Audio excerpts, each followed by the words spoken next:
Bonjour à tous et bienvenue à cette nouvelle vidéo. Aujourd'hui je vais vous montrer comment on fait une finition stonewash.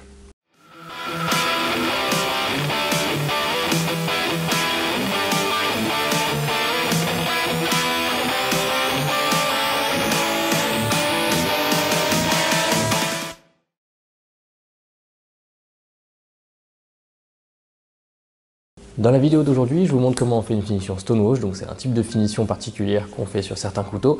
À mon sens, c'est la finition travaillée la plus durable parce qu'on va quand même avoir des étapes de polissage à main, on va avoir une étape qui va permettre de noircir l'acier et enfin on va volontairement créer des micro-rayures sur la lame pour que les prochaines rayures qui seront faites lors de l'usage soient bien camouflées.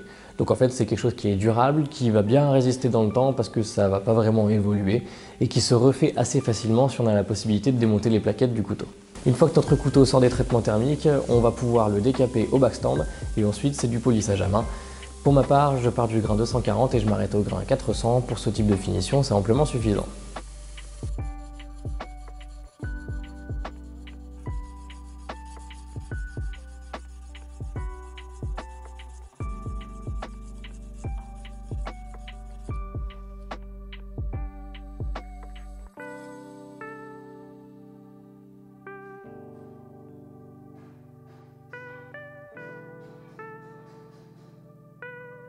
Après ça, il va falloir qu'on noircisse la lame. Pour les aciers carbone, je plonge simplement dans du perchlorure.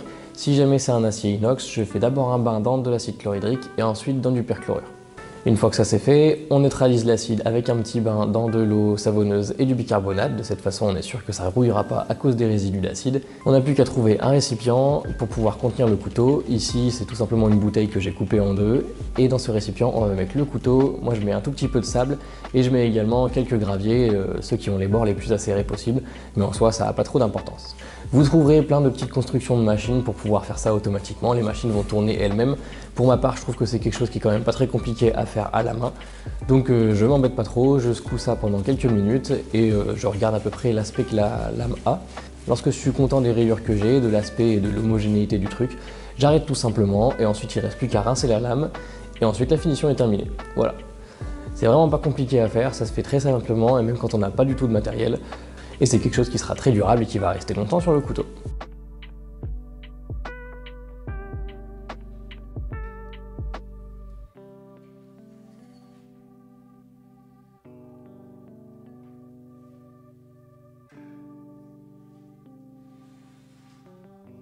Voilà, donc c'est tout pour cette vidéo, c'est vraiment pas très compliqué.